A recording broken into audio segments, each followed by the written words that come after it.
बुद्धिमान है। रविंद्र चेतन से, यदि रविंद्र किससे बुद्धिमान है? चेतन से।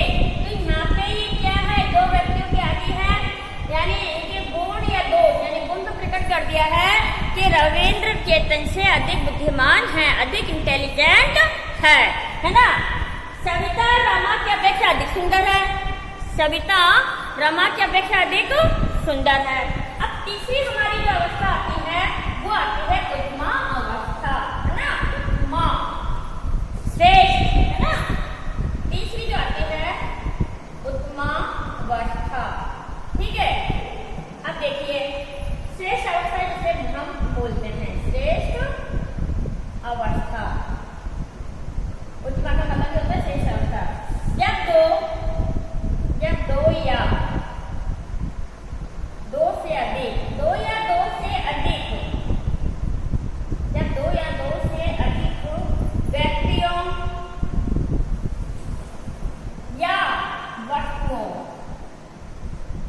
है ना, वस्तुओं की तुलना करके, है ना, की तुलना करके, इन दोनों की तुलना करके किसी एक को सबसे अधिक, एक को सबसे अधिक अथवा सबसे कम, या तो अधिक या सबसे कम बताया गया है। उसमें देखिए मूलावस्था में तो तुलनात्मक में नहीं होती है। उत्तरावस्था में दो व्यक्ति या वस्तुओं के गुण दोष की तुलना कर दी जाती है। इसमें है कि दो या दो से अधिक व्यक्तियों या वस्तुओं की तुलना करके किसी एक, है ना, को सबसे या तो अधिक या सबसे कम बताया गया है। जैसे सचिन तेंदुलकर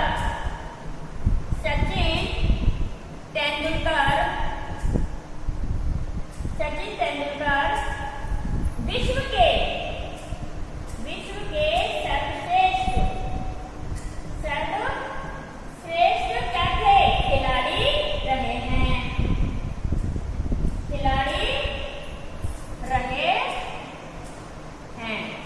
है ना।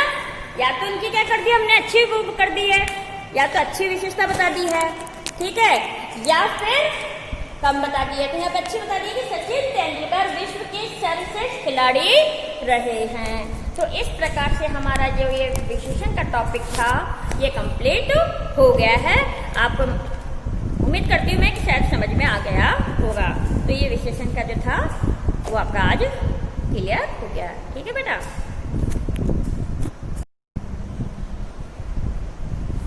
Good morning children.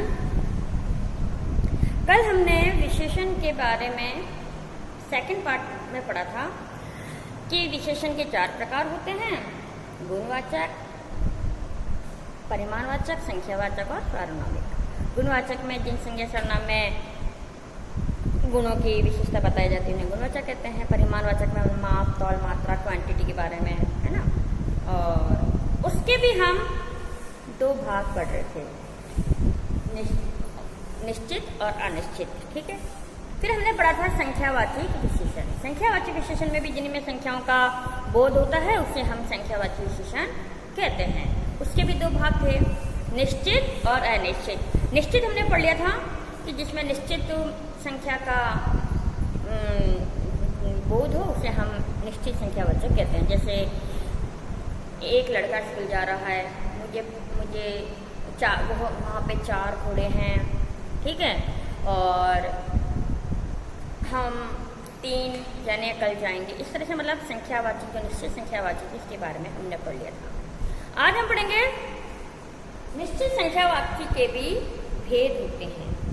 पहला था पूर्ण संख्या बोधक, जिसमें पूर्ण संख्या का ज्ञान हो, यानी 1, 2, 3, 5, 8, 10, है ना, 12, 13, ठीक है। और उसके बाद में जैसे क्या नाम से 15, 18, 20, 35, 38, 39, इस तरह से पूर्ण संख्याओं का ज्ञान होता है, बोध होता है। जैसे एक लड़का इसमें जा रहा है, 4 आम लाओ, यानी पूर्ण संख्याओं का बोध बोध हो रहा है। दूसरा है अपूर्ण संख्या बोधक। अपूर्ण संख्या बोधक की विशेषता क्या होगी परिभाषा? पूर्ण विशेषता का पता ना चले, पूर्ण विशेषता का पता ना चले। जैसे आधा किलो, ये था आधा किलो आलू देना, 1.25 किलो लड्डू मंदिर में चढ़ाना, ये क्या होते हैं? अपूर्ण संख्या होती है। जैसे 7.5 ये अपूर्ण होती है, 6.5 ये अपूर्ण होती है, ये अपूर्ण संख्या कहलाती है ना, अपूर्ण संख्या का बोध। और पूर्ण संख्या क्या होता है? 1, 5, 7, 8, 9, इस तरह से ये पूर्ण संख्या का बोध होता है। और अपूर्ण में जिसमें पूर्ण विशेषताओं का बोध ना हो उसे हम अपूर्ण संख्या कहते हैं। ये हमने पढ़ लिया था। अब आगे देखिए क्रमवाचक। तीसरा आता है हमारे क्रमवाचक। क्रमवाचक के नाम से आप समझते होंगे, क्रम से होना या क्रम से लगाना, यहाँ ये होता है क्रमवाचक। तो इसका नेक्स्ट है क्रमवाचक बोधक।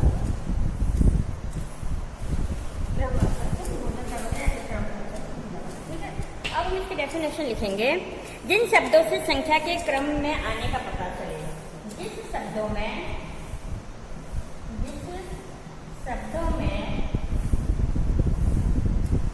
संख्या का शब्दों से संख्या के क्रम में आने का पता चले या बोध हो। ठीक है, जैसे देखिए बेटा, हम स्कूल में असेंबली के लिए लाइन लगाते हैं, 1 2 3 4 5 6 7 8 9 10 होता है। ठीक है ना, ऐसे होता है ना, 1 2 3 4 5। और या हम गिनती भी बोलते हैं, काउंटिंग बोलते हैं, तो 1 2 3 4 5 6 7 8 9 10 क्रम से बोलते हैं गिनती, है ना। तो जहाँ पर क्रम का लगे, पता चले, उसे हम क्या कहेंगे? क्रमवाचक। जैसे पहला, दूसरा, चौथा क्रम है ना, छठा,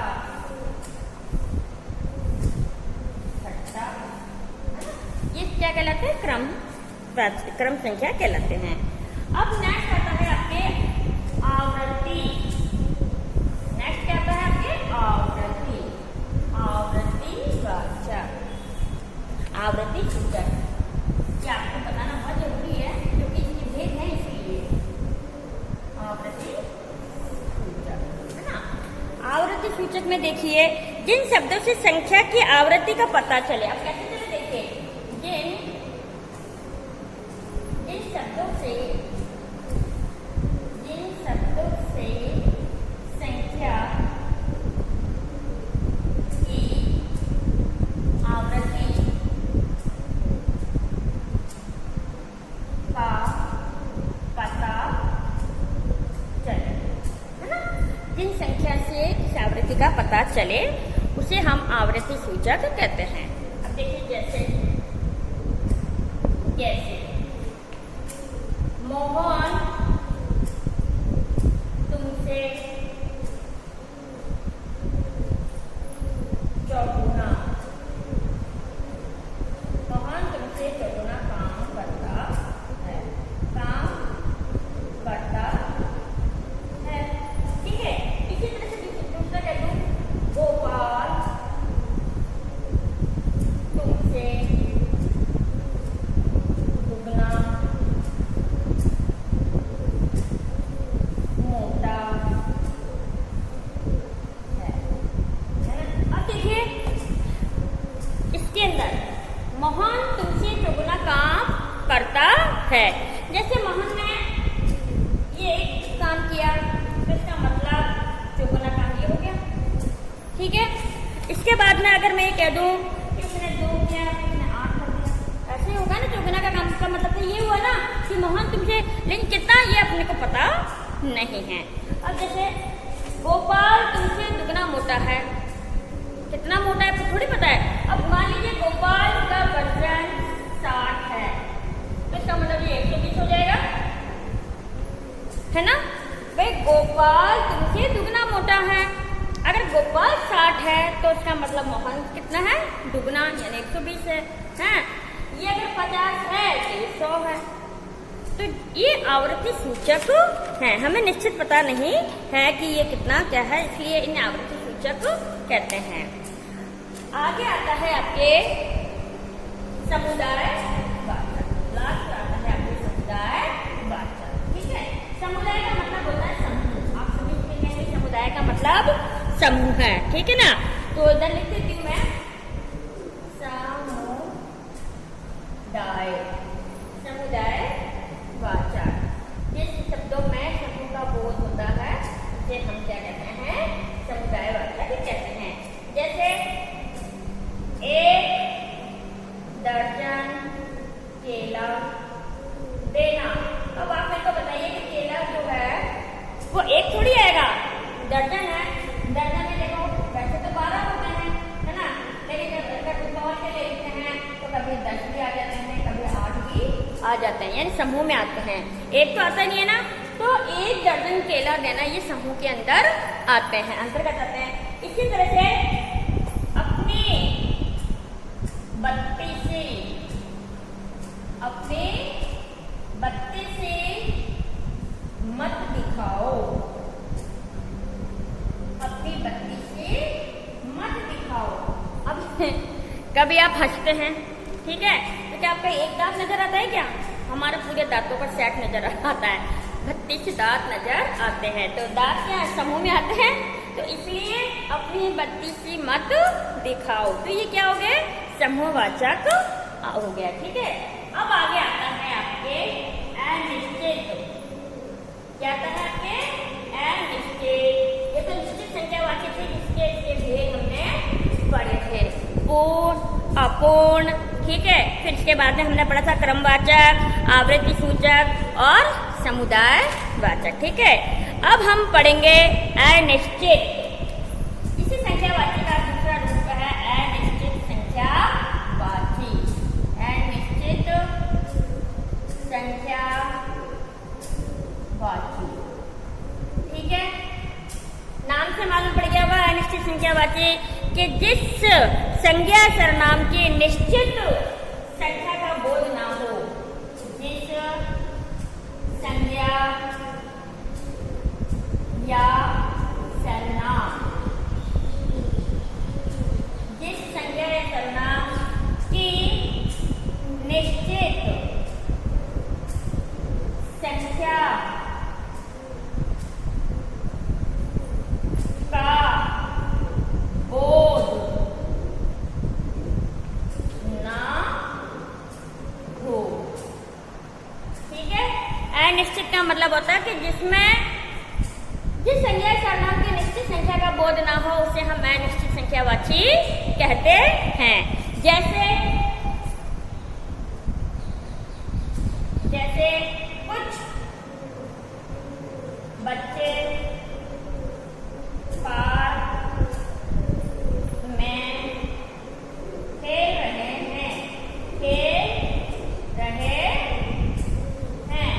कुछ बच्चे पार्क में खेल रहे हैं। इसी तरह से दूसरा उदाहरण दे देते हैं कि थोड़ा सा खाना लाओ। थोड़ा सा खाना लाओ। अब खाना कितना लाओ? थोड़ा सा। अब थोड़ा सा में भी कितना, कुछ पता नहीं है। ठीक है ना, तो जिसमें संख्या निश्चित नहीं होती है उसे हम अनिश्चित संख्यावाची विशेषण कहते हैं। अब आपके आता है, ये पूरा कंप्लीट हो गया है, इसके बाद में आपके आता है सार्वनामिक। सार्वनामिक, ठीक है, सार्वनामिक के बारे में आज हम पढ़ेंगे। देखिए, सार्वनामिक विशेषण। सार्वनामिक विशेषण, सार्वनामिक विशेषण में हम पढ़ेंगे जो सर्वनाम संज्ञा, जो सर्वनाम संज्ञा, जो सर्वनाम संज्ञा अथवा सर्वनाम की विशेषता की और संकेत करते हैं। संकेत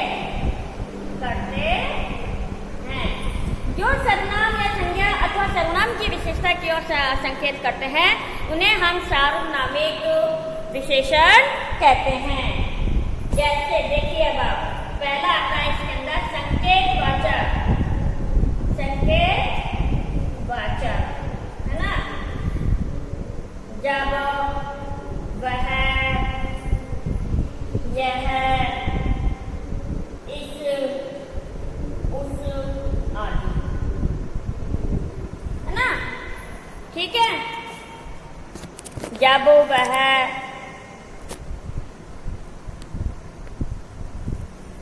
जब वह, यह, इस, उस आदि ये क्या संकेतवाचक के उदाहरण हैं, है ना। शब्द संज्ञा के शब्द की विशेषता बताते हैं। शब्द संज्ञा के शब्दों की क्या बताते हैं, विशेषता बताते हैं कि विशेषता बताते हैं, है ना। दूसरा आता है निश्चयवाचक सर्वनाम। इसी के अंदर निश्चयवाचक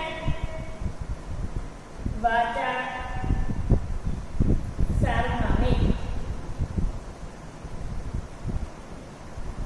है ना, निश्चयवाचक सार्वनामिक। ठीक है, अब देखिए आप निश्चयवाचक सार्वनामिक में क्या होगा। उस कुर्सी पर, उस कुर्सी को यहाँ लाओ। संकेतवाचक में देखिए आप उस कुर्सी को लेकर आओ। उस कुर्सी का मतलब जहां संकेत होता है, आप क्या रहे ना, संकेत के जब ये है ना, उस कुर्सी को यहाँ लाओ। क्या यह तुम्हारी पुस्तक है, इशारा संकेत करते ना, क्या ये तुम्हारी पुस्तक है। ठीक है, उस किताब को यहाँ रख दो।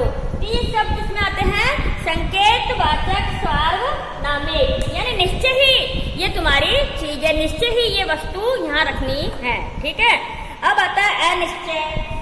दूसरा क्या आता है, अनिश्चयवाचक सार्वनामिक।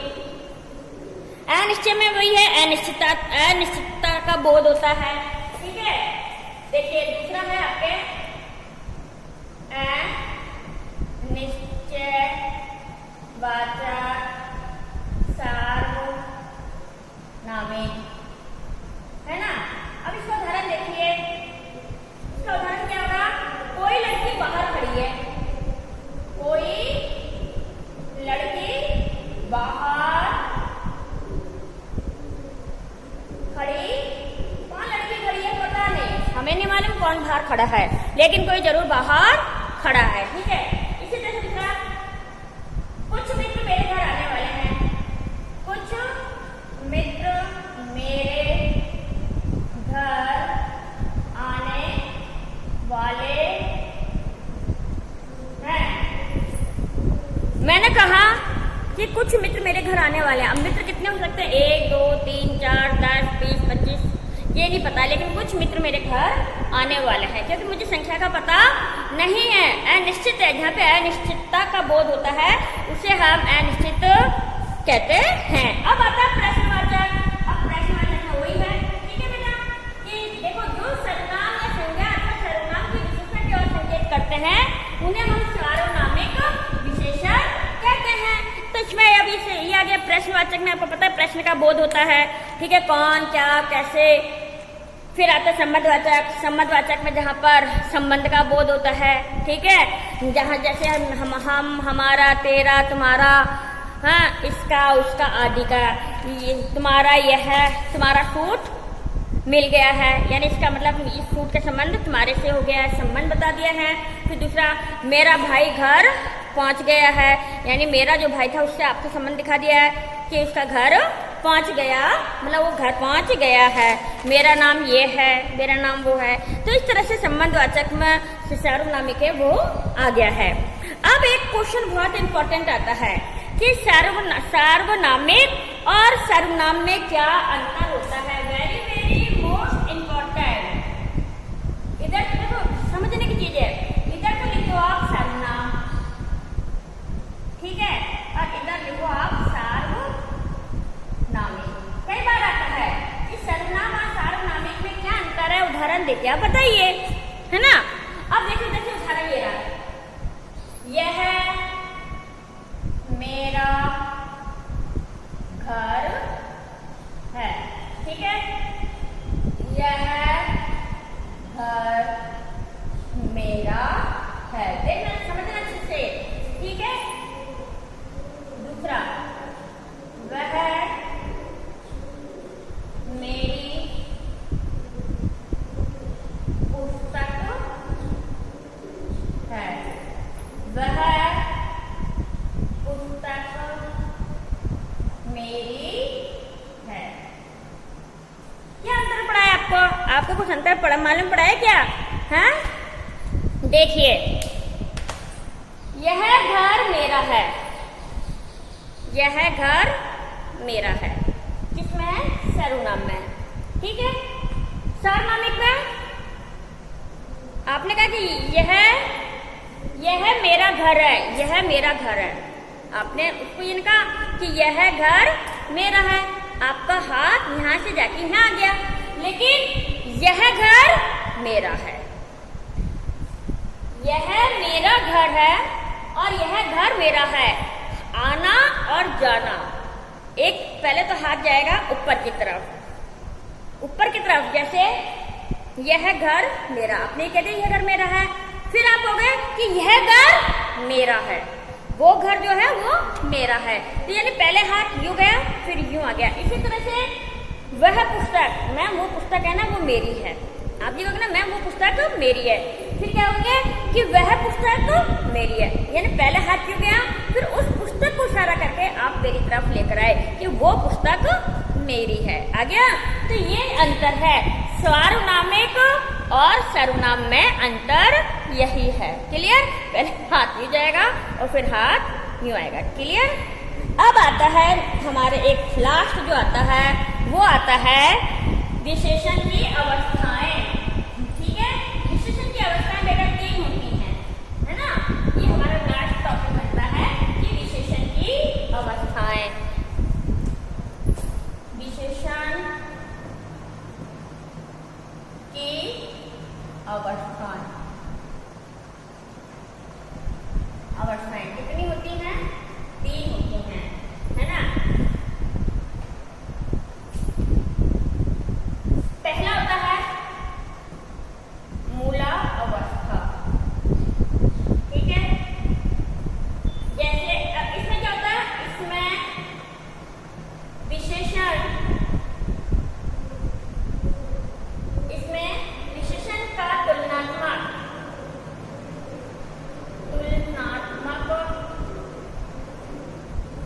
रूप नहीं होता है। इसमें तुलना नहीं की जाती है, तुलनात्मक रूप नहीं होता है। ठीक है, केवल सामान्य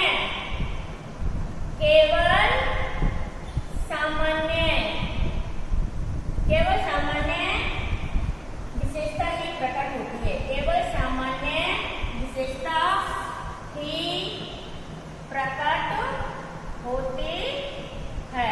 ठीक है, केवल सामान्य ही विशेषता प्रकट होती है, इसमें तुलना नहीं की जाती है। जैसे सावित्री सुंदर है, किसी की तुलना हुई है किससे? सावित्री सुंदर है। दूसरा, सुरेश अच्छा लड़का है। सुरेश अच्छा लड़का है। विशेषण की 3 अवस्थाएं होती हैं, मूलावस्था, उत्तरावस्था और उत्तम अवस्था। मूलावस्था में आता है कि इसमें विशेषण का तुलनात्मक रूप नहीं होता है। जैसे मैंने उदाहरण लिखा कि सावित्री सुंदर है, मैंने किसी से कंपैरिजन नहीं किया कि सावित्री इससे सुंदर है या सुरेश उस लड़के से ज्यादा अच्छा है, नहीं करा। इसमें सिर्फ सामान्य विशेषता कि सावित्री सुंदर है, सुंदरता क्या उसकी विशेषता है। रमेश, सुरेश अच्छा लड़का है, अच्छा क्या उसकी विशेषता है कि अच्छा लड़का है, सगुण है। ठीक है, तो इसमें क्या होता है कि तुलनात्मक नहीं होता है मूलावस्था में। है, अब दूसरा आता है आपका, दूसरी अवस्था आती है आपकी उत्तरावस्था, है ना? दूसरी कौन सी होगी? उत्तरावस्था। उत्तरावस्था, ठीक है। उत्तरावस्था में हो गया जब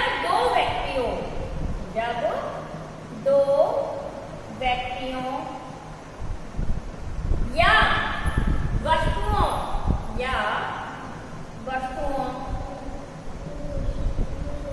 के गुण दोष की तुलना की जाती है। जब दो व्यक्तियों के गुण दोष की तुलना की जाती है तब विशेषण उत्तरावस्था में होता है। विशेषण कौन सी अवस्था में होगा? उत्तरावस्था में प्रयुक्त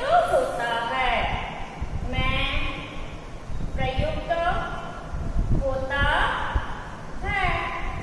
जब दो व्यक्तियों या वस्तुओं का गुण दोष की तुलना की जाती है तब विशेषण उत्तरावस्था में प्रयुक्त होता है। अब उसमें तो था तुलना नहीं होती है, मूलावस्था में तुलनात्मक नहीं होती है।